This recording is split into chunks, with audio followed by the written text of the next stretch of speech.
My name is Madison Cole, 24 years old, born and raised in Boston, Massachusetts. 4 years of studying software engineering passed in a blur of relentless effort, countless sleepless nights spent writing code, long shifts at part-time jobs just to cover tuition, and moments where I had to whisper to myself not to give up, even when loneliness pressed hard on the difficult path I chose. And then, the day I had dreamed of for so long finally arrived, graduation day. It should have been the perfect moment, with my family seated in the front row, waving proudly, their faces glowing with joy. Instead, all I received that morning was a short message from my father. "We're not coming. Your sister, Chloe, is the one who deserves to be at the center today." In that moment, I forced a smile as I walked across the stage, but inside I was breaking apart, knowing I had never been enough to earn their recognition. But before I continue, let me ask you something. Have you ever felt abandoned by your own family like that? And where are you listening from right now? So I know I am not completely alone. I remember it so clearly. From the time I was little, I learned how to live in the shadow of my sister. Chloe is 2 years older than me, and from the moment I became aware of the world around me, every gaze in our home was fixed on her. If she smiled, the whole family lit up. If she cried, everyone rushed to comfort her. And what about me? I was the child who learned to sit quietly in the corner, observing, silently gathering the broken scraps of affection left behind after Chloe had already taken her fill. That feeling seeped deeper and deeper into me, making me believe that love in my family was a limited resource, and my share would always be less. Birthdays were always the clearest proof. Chloe's birthdays were grand celebrations at fancy restaurants, filled with balloons, multi-tiered cakes, and dozens of relatives and friends gathered to cheer for her. I still remember her 10th birthday when my parents even hired a small band. She wore a pink princess dress and stepped onto the stage under glittering lights. I was 8 then, standing in the crowd clapping along, but no one noticed me. And my birthdays? Just a small cake bought from the nearby bakery, a few candles stuck in hastily, sometimes without my father even there because he was busy taking Chloe to her piano lessons. I used to wonder if I wasn't worthy of blowing out candles while surrounded by a chorus of birthday wishes. But little by little, I learned to stay silent. School was no different. I was the child who loved studying, who adored solving math problems, who could sit for hours in front of an old computer tinkering with code. I earned a full scholarship, something many of my peers only dreamed of. Yet when I brought the scholarship letter home, my father only said, "Good, but Chloe is the one with real artistic talent. You're just book smart." My mother added, "You should learn to be graceful like your sister, not always buried in that computer." Hearing those words, I felt a lump in my throat. Instead of pride, my parents treated my achievements as something dry and unworthy of celebration. Family gatherings were always a nightmare. Aunts, uncles, cousins, everyone circled around Chloe. "You played that piece beautifully. Your daughter is truly the pride of the family. Chloe, you'll be a great artist one day." And me? At best, I got a casual, "You're still doing okay in school, right?" A question that didn't even need an answer. In their eyes, I was just the shadow that existed to highlight my sister's brilliance. I remember sitting in the crowded living room, listening to Chloe's name being spoken over and over, until it felt like my own name had never existed. There is one memory etched so deeply that I can never forget it. When I was 16, my school held a science competition, and my small programming project won first prize statewide. I carried that trophy home, my heart racing, hoping for a hug from my parents. But when I walked through the door, they were busy preparing for Chloe's piano recital. I lifted the trophy high, my face glowing. My father glanced at it briefly and nodded. "Yeah, good." My mother hurriedly adjusted the straps on Chloe's dress and told me, "Leave it there, we'll talk later tonight." That evening, the whole family went out to celebrate Chloe's success. My trophy, meanwhile, sat alone on the shelf, slowly gathering dust as the years passed. That favoritism wasn't just in the words of praise, it showed in every small decision. When I wanted to take an advanced computer class, my parents said it wasn't necessary because machines are for men. But when Chloe wanted to take an expensive art class, they immediately found the money no matter what it took. When I needed a laptop for school, they bought me an old secondhand one. Chloe, on the other hand, was gifted a brand new piano that gleamed like a treasure. No one ever asked me, "What do you need?" All I ever received were endless comparisons. The greatest pain wasn't the lack of material things, but the absence of recognition. I grew up with that wound, silent but unrelenting. I learned how to endure, how not to expect, how to stand quietly behind others. I became the easy child, the one who caused no trouble, the one who needed little care. But inside me, every moment of being forgotten added another layer of resentment. I asked myself over and over, was I truly invisible, or did they choose not to see me? Graduation day arrived like the milestone I had been waiting for through all those years. From early morning, the campus was filled with students in deep blue gowns, square caps tossed into the wind, and the cheerful laughter of thousands of graduates with their families. The stage was decorated with fresh flowers, music filled the air, and camera flashes went off endlessly. The atmosphere was both festive and solemn, yet for me, it was also filled with emptiness. When my name was called, the announcer's voice rang out, "Madison Cole, graduating with honors in software engineering." Hundreds of eyes turned toward me, professors nodded, friends clapped. But the place I longed for most, the seats reserved for family, remained cold and empty. I walked onto the stage, my heart pounding, my hands gripping the gown tightly as I tried to keep my legs from trembling. The lights shone down, thousands of people applauded, but each clap echoed as if from a distant world. I looked out into the audience, where other students were smiling in their parents' arms, being handed flowers, embraced tightly. Some mothers wiped tears of joy, some fathers held their heads high with pride. When I looked toward my own seats, all I saw was silence and emptiness. My chest tightened, as though an invisible hand was squeezing my heart. In that moment, my phone buzzed. I glanced at the screen and saw a message from my father. "Don't be upset, we're busy at Chloe's piano performance." My hand went cold as I gripped the phone. Don't be upset. They always said that. I learned not to be upset when they forgot my birthdays. I learned not to be upset when my scholarship was ignored. And now, they wanted me not to be upset when they abandoned me on the most important day of my life, just to cheer for Chloe once again. I clenched my teeth, lifted my chin, and forced back the tears that threatened to spill in front of so many eyes. I swallowed every drop of pain, holding my smile steady. As the camera swept across me, I tilted my head and smiled as if nothing had happened. I gripped the diploma the professor placed in my hand, bowed, and stepped off the stage, my heart so hollow that every step felt like I was walking on air. As I stepped off the stage, friends rushed over, congratulating me, hugging me, inviting me to take pictures. I stood in the middle of that circle, the smile still fixed on my face, but inside my heart felt lost. I looked around and saw the parents of my classmates beaming with pride, handing their children flowers, embracing them, whispering words of love. I heard over and over the phrase, "We are so proud of you," like a painful chorus echoing around me. I longed to hear those words, but deep down I knew they would never come from my own parents. A moment later, I noticed one of my classmates, Emily, spreading her arms wide as her mother came toward her, kissed her on the forehead, and placed a large bouquet of sunflowers into her hands. Emily's face lit up, her eyes glowing as though the whole world was watching her. I smiled and congratulated her, but as I turned away, I caught sight of my own reflection in the glass wall of the hall. A girl in a deep blue gown, clutching her diploma tightly, yet standing utterly alone in a sea of happiness. At that moment, a profound sadness mixed with something like awakening crept into me. I realized I had spent my entire life waiting for just one proud glance from my parents. I had pushed myself to work twice as hard, 3 times as hard, to prove that I was worthy too.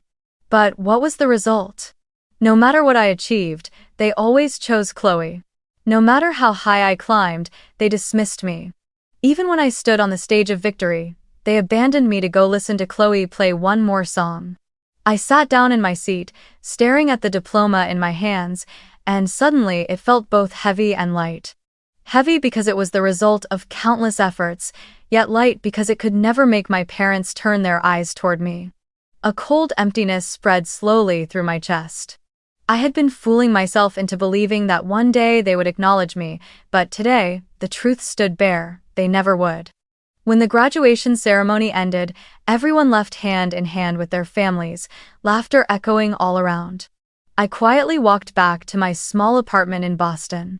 I sat down on the familiar wooden chair by the window, still clutching the diploma like a token that was both sweet and bitter.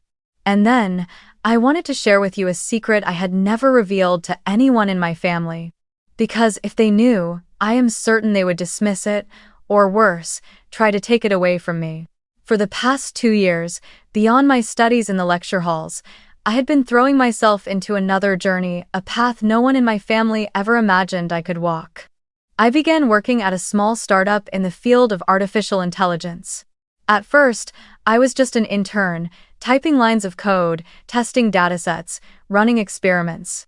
But I quickly proved my ability, and within 6 months, I became one of the most trusted young engineers there.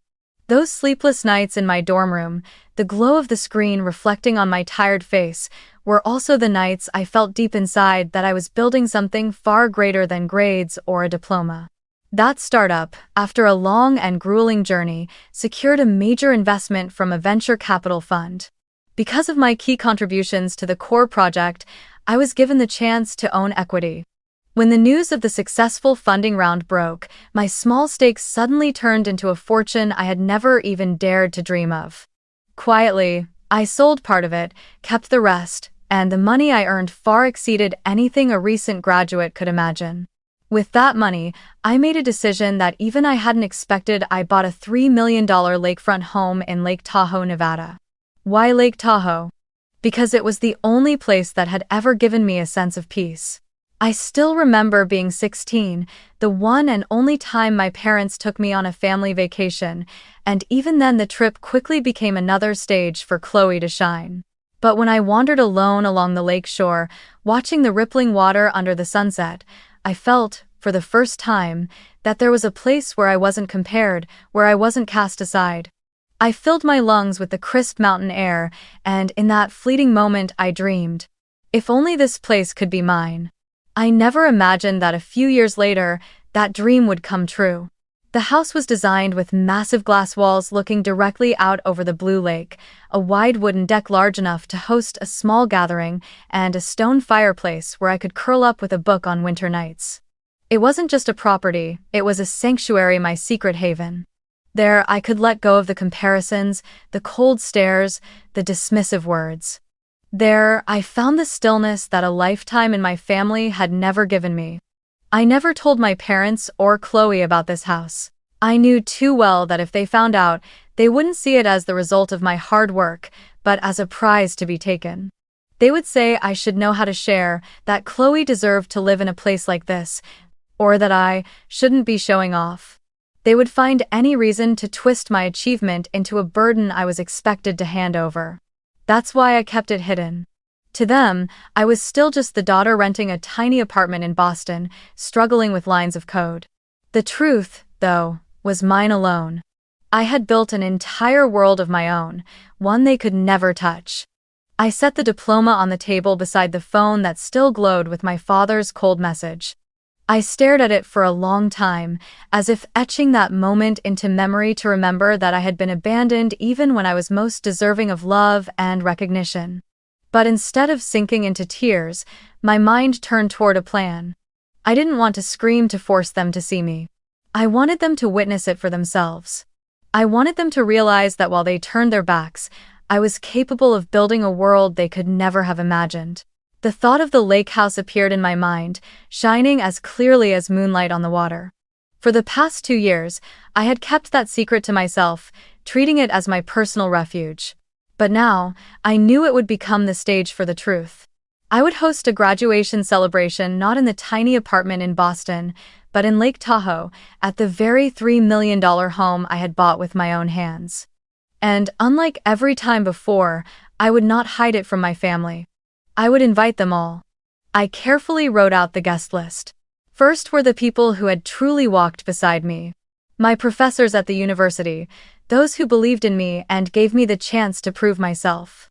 My closest friends, the ones who quietly shared my pain when I was ignored by my family. My colleagues at the startup, those who saw me working through sleepless nights and knew I was more than just a shadow. I wanted them there to share in my joy, to see that their support and care had never been in vain. But most importantly, I added the entire extended family, the aunts, uncles, and cousins who, for years, had praised Chloe at every gathering and never once acknowledged my accomplishments.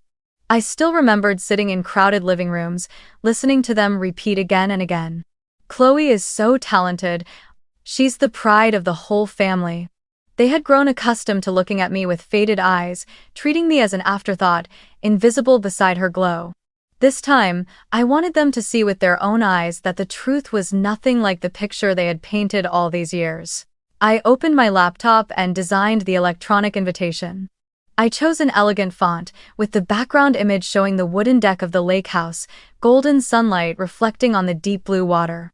In the invitation, I wrote a single short but weighty line. "Thank you for once seeing me. Now I want to invite you to witness who I truly am." I read those words over and over, feeling a tremor in my chest. It wasn't a loud challenge, but a quiet declaration.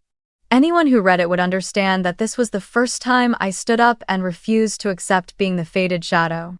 When I pressed send, my heart pounded as if I had stepped into a battle. I imagined the reactions of my relatives when they received the invitation. Perhaps they would be surprised, even confused. "Madison? Inviting us? She never does anything grand." Perhaps my parents would frown. "What is she up to? How dare she organize something without telling us first?" But it was exactly those reactions that steeled my resolve. Because this gathering was not about asking for their recognition, it was about leaving them with no way to deny it. In the days that followed, I poured all my time into preparations. I called an event service in Lake Tahoe, arranged flowers and lighting, and hired a band to play soft melodies by the water. I wanted the gathering to be not just elegant but deeply moving, so that every detail would serve as a response to all the years of being overlooked. I imagined the guests walking in, seeing the house glowing under the sunset, hearing the waves lapping against the rocky shore, and realizing, this place belongs to me. Madison Cole, the daughter they once thought had nothing worth remembering. I couldn't help feeling nervous. Many times I sat alone and asked myself, am I being too bold? Will they even come? Will this turn into a joke? But then I remembered the lonely look in my own eyes at graduation, remembered my father's message. Don't be upset. And I knew, if I didn't do this now, I would forever be buried in the shadows. I had to step into the light, in my own way. The night before departure, I sat in my apartment, staring at the suitcase already packed. On the table lay my diploma, and on the laptop screen the invitation still open. I closed my eyes, took a deep breath, and smiled. This wasn't just a party, this was a declaration. For the first time in my life, I was no longer waiting for someone to hand me recognition. I would build the stage myself and let the whole world, especially my family, witness it. The rented car carried me along the winding mountain road toward Lake Tahoe as the sun dipped low on the horizon. The last light of day stretched across the water, gilding the vast lake in shimmering gold. My lake house appeared nestled among the pines, its gray roof blending into the landscape while the wide wooden deck and glowing glass walls caught the sunset, standing out like a jewel. I stepped out, my heart racing, filled with both nerves and anticipation. Weeks of preparation were about to be put to the test. As the first guests arrived, the warm golden lights illuminated the house, reflecting off the still surface of the lake. The gentle notes of a violin floated through the air from the small band I had hired, blending with the soft rhythm of waves against the rocky shore. The scene left more than a few people in awe. My mentor, Professor Raymond, stepped out of his car, shook his head slightly, and said, "Madison, this is yours." I can hardly believe it. I smiled and replied, "Yes, Professor. This is my home." In his eyes, I saw the pride I had longed to see in my parents. Groups of friends soon arrived, laughing and talking, taking photos on the deck, raising their glasses in celebration. They looked around, marveling at each detail: the warm stone fireplace, the elegant leather sofas, the abstract paintings lining the hallway. Every corner reminded me of countless sleepless nights, every dollar I saved, all the effort that turned a dream into reality. Then came the neighbors from around the lake, people I had quietly spoken with during a few earlier visits. They couldn't hide their surprise when they learned that I, a young woman fresh out of college, was the owner of this house. An elderly woman with silver hair sat near the deck, smiling kindly. "You are so brave and talented, my dear. Very few your age could accomplish something like this."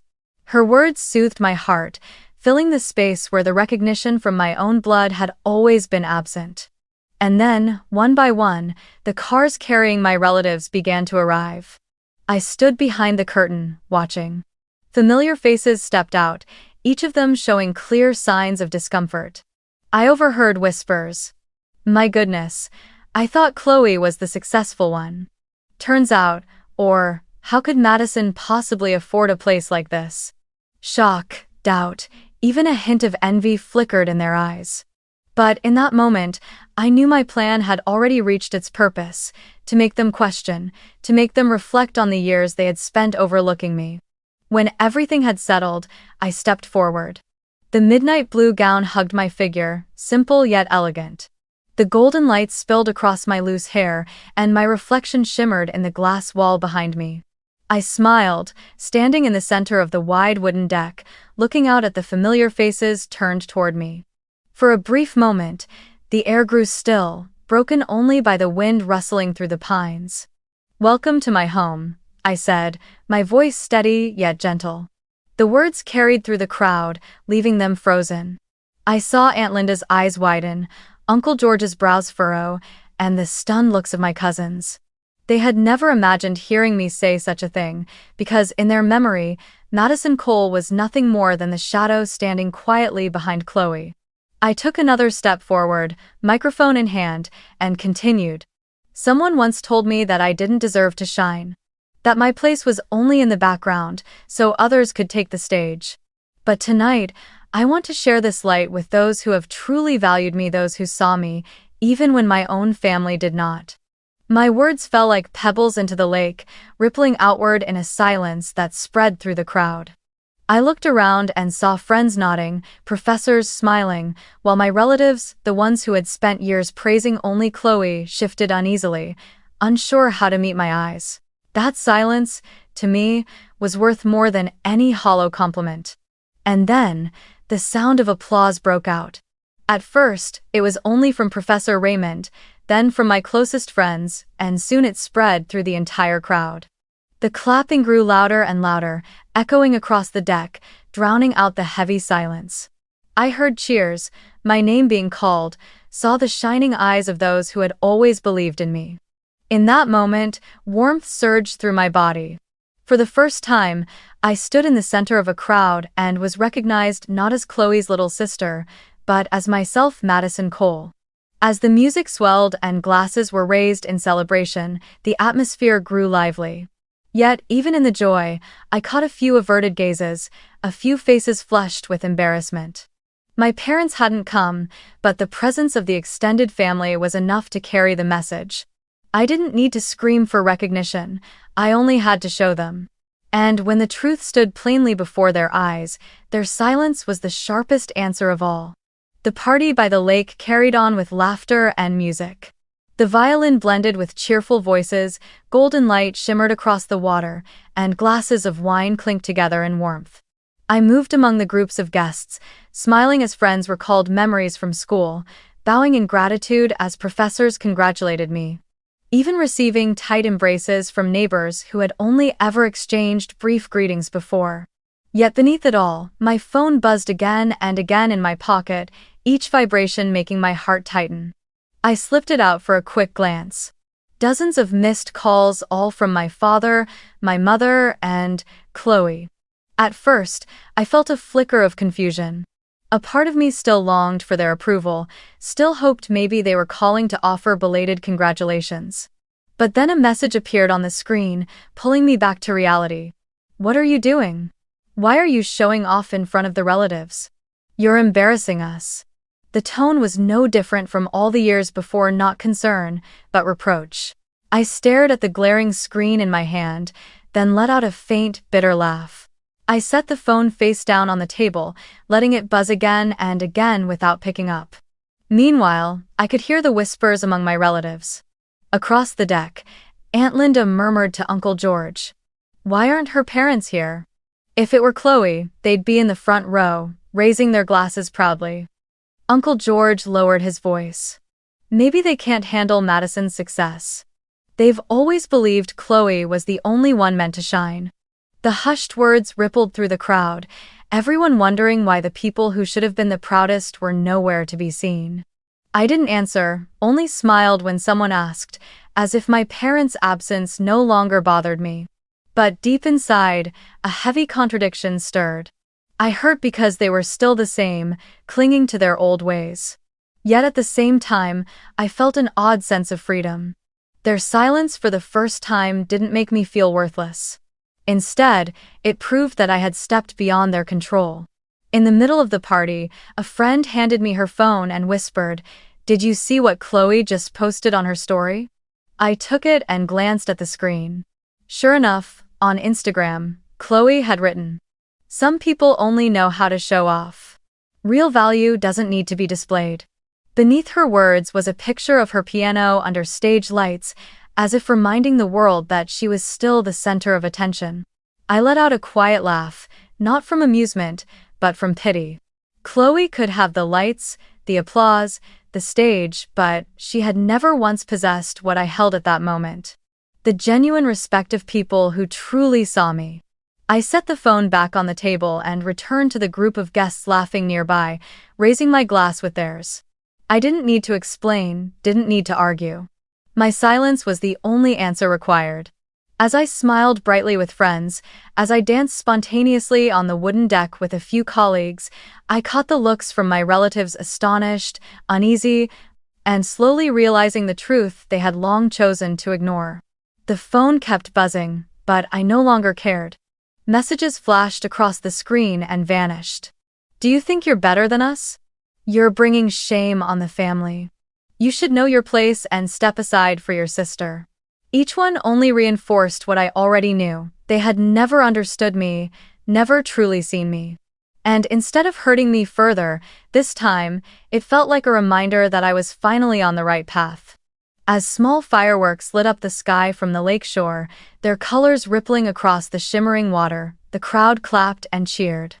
I lifted my head toward the brilliant sky, my heart light, and my family, the ones who had always been loud, always the center of every gathering, were now nothing more than an angry silence somewhere far away.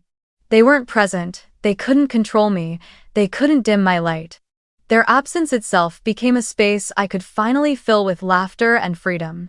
That night, after the guests had drifted away, I sat alone on the wooden deck with a glass of wine in my hand. The lake was still, the cold breeze brushed softly against my face. My phone lay silent on the table, its screen full of missed calls and dozens of unread messages. But I didn't open it. I left it there, a quiet witness to my choice.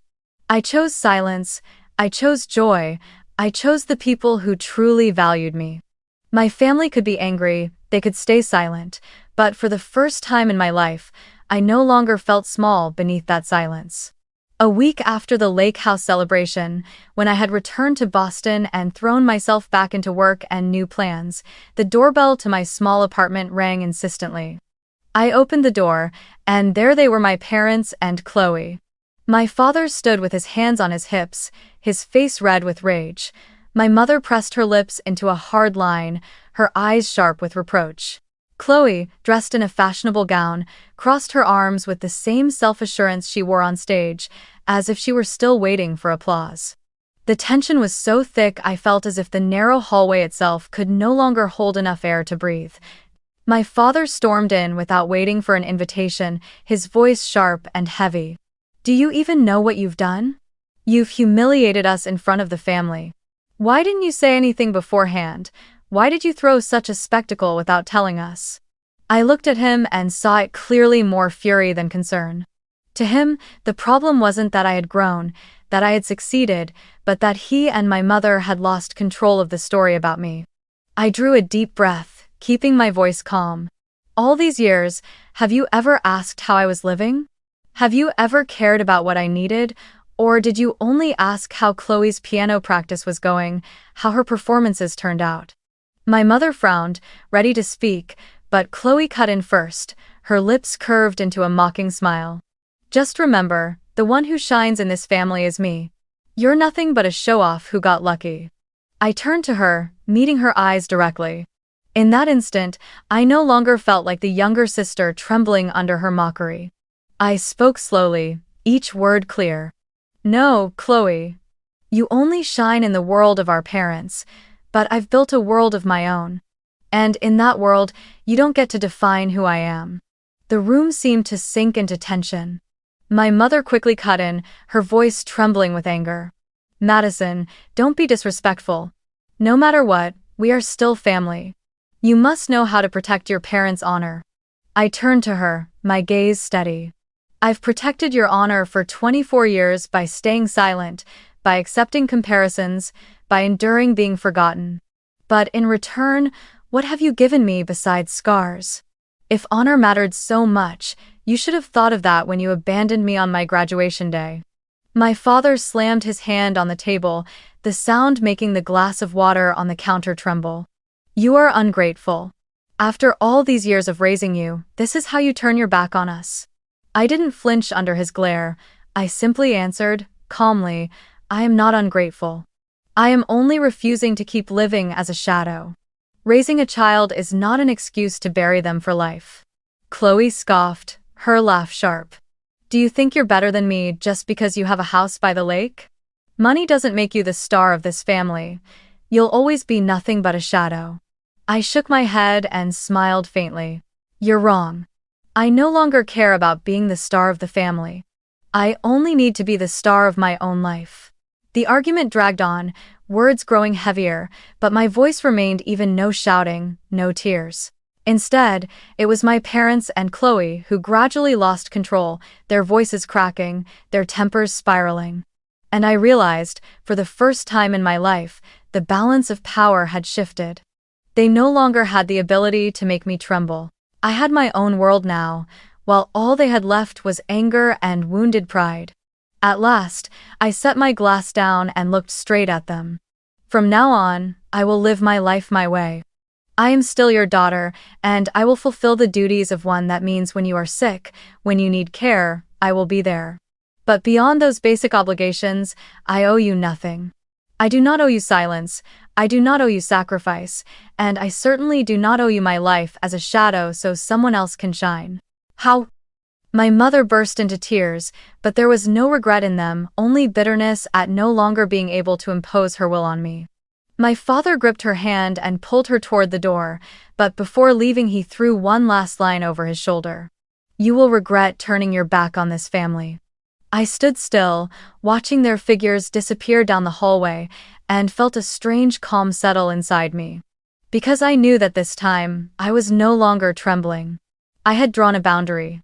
And that boundary would never be erased. Chloe was the last to leave. She paused, her eyes burning with a mix of anger and contempt. Just wait, she whispered. You'll never beat me. I only answered with a small smile, no words, because deep down, I already knew, I didn't need to beat Chloe. I only needed to beat myself, escape the shadow my family had draped over me for 24 years, and now I had. After that tense confrontation, my small apartment sank into silence.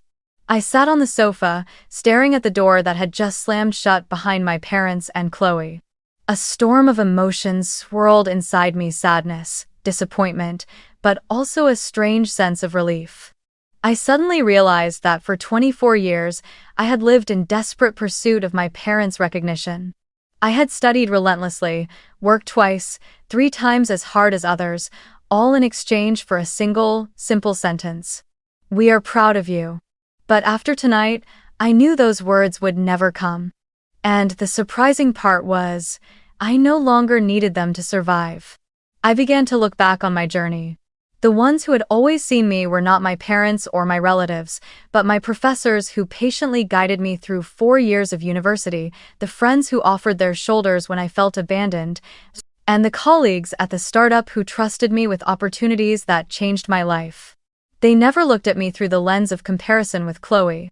They saw me as I was a Madison with effort, passion, and my own worth.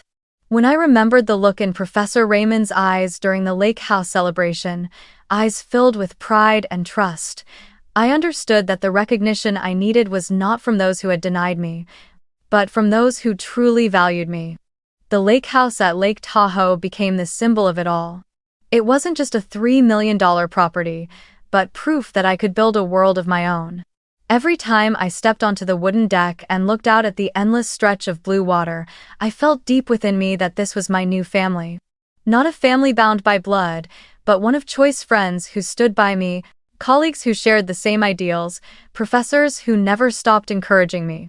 These were the people I invited into that house, the ones who raised their glasses with mine, who laughed with me under the golden lights. In them, I found the sense of belonging I had long craved, the very thing my parents had never given me. I learned how to release my expectations. I no longer waited for my parents to change, no longer hoped for the day they would wake up and finally see me. Because the more I hoped, the more I hurt myself. Instead, I chose to let go. I set clear boundaries. I would fulfill the basic duties of a daughter when necessary, but beyond that, I would not sacrifice myself just to earn hollow recognition. And in that letting go, I discovered something I had never known before: freedom. Freedom to wake up each morning knowing that what I did was for me, not to please anyone else. Freedom to live in a house I loved, to walk by the lake without fear of comparison or judgment. Freedom to choose the people I wanted to keep close, instead of being forced into bonds that existed only by blood. The feeling was so liberating that I couldn't help but laugh out loud as I stood alone on the deck, the cool wind from the lake brushing against my face. I also came to realize something important.